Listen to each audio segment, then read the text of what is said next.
मैं डॉक्टर रूपा मुंजाल हूँ।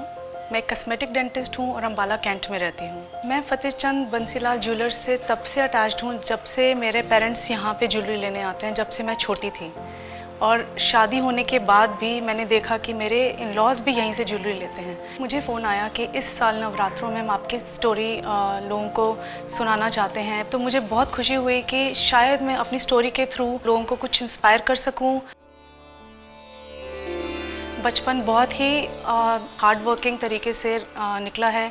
मदर बहुत स्ट्रिक्ट थी। मेरी मदर को शुरू से पता था मैं बहुत अच्छा गाती हूँ, पर कभी उन्होंने मुझे उस सिंगिंग को करियर चूज़ नहीं करने दिया। मेरी मदर ने मुझे और मेरी बहन को अकेले बहुत मुश्किल हालातों से निकलते हुए आगे बढ़ाया है।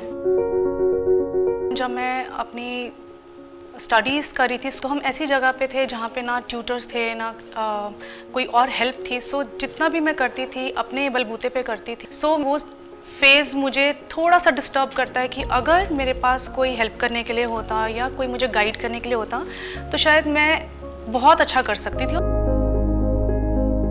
जब मैंने ये फील्ड चूज़ करी थी कि मुझे डॉक्टर बनना है, तो मेरे मन में सिर्फ एक ही ख्याल था कि जब भी फ्यूचर में मैं आगे बढ़ूंगी तो मुझे खुद ही अर्न करना है। मैं किसी पे डिपेंडेंट नहीं रहना चाहती हूँ। मुझे हाथ आगे करने की आदत नहीं है। 2008 में मेरी शादी हुई और मेरा सपना था शादी से पहले ही कि मैं MDS करूँ, पर क्योंकि मेरे पेरेंट्स चाहते थे कि मेरी शादी हो जानी चाहिए टाइमली, इसलिए मेरी शादी अरेंज कर दी गई। और शादी के बाद भी मेरे अंदर एक इच्छा थी कि मैं मास्टर्स करूं, बट आफ्टर 1.5 years मेरी बेटी हुई, जिसके बाद मुझे ऐसा लगा कि अब शायद पॉसिबिलिटी नहीं है कि मैं आगे मास्टर्स परस्यू कर सकती हूँ। फिर मेरे हस्बैंड ने मुझे इनकरेज किया, तो मैंने अपनी मास्टर्स के लिए फिर से प्रिपरेशन स्टार्ट करी और मैं 2013 में मैंने एडमिशन लिया।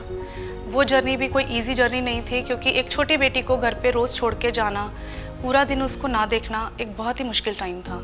मैं सुबह सुबह जाती थी 6 बजे और घर पहुंचते पहुंचते रात हो जाती थी। तो वो फेज़ बहुत डिफ़िकल्ट था, क्योंकि सबने सफ़र किया।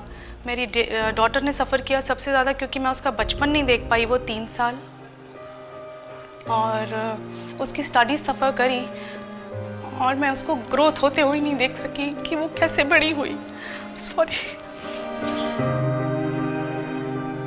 जब मेरे हाथ में 3 साल बाद वो डिग्री आई, सबसे पहली फीलिंग जो मुझे आई वो ये आई कि मैं किसी जेल से बाहर आई हूँ। जब ये जर्नी शुरू हुई स्टडीज़ की और ये स्ट्रगल की कि मैंने MDS करना है, कहीं ना कहीं सिंगिंग पीछे रह गई, सारी एक्स्ट्रा करिकुलर एक्टिविटीज़ पीछे रह गई।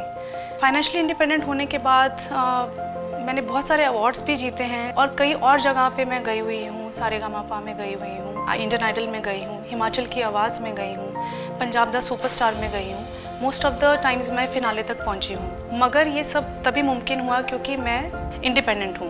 मैं सब लेडीज़ और सब फीमेल्स को एक मैसेज कन्वे करना चाहूँगी कि सब में कुछ ना कुछ टैलेंट होता है, पर क्योंकि वो फैमिली की कमिटमेंट्स में इतनी अंदर चली जाती हैं कि वो भूल जाती हैं कि उनके अंदर एक और देवी है, एक लक्ष्मी है, जिसको उन्होंने उभारना और तराशना जिसे कहते हैं वो भूल चुकी हैं। तो उनको समझना पड़ेगा कि वो भी इम्पॉर्टेंट हैं, वो खुद भी इम्पॉर्टेंट हैं। फैमिली के साथ साथ उन्हें अपने आप को भूलना नहीं है। उस चीज़ को वो समझें, उसको नया रूप दें और एक रास्ता ढूंढें कि उसको उस टैलेंट को कैसे चमकाना है।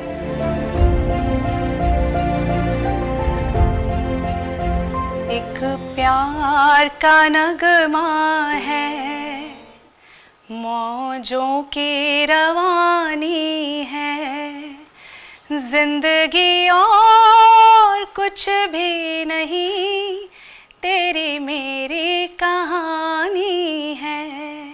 कुछ पाकर खोना है, कुछ खोकर पाना है, जीवन का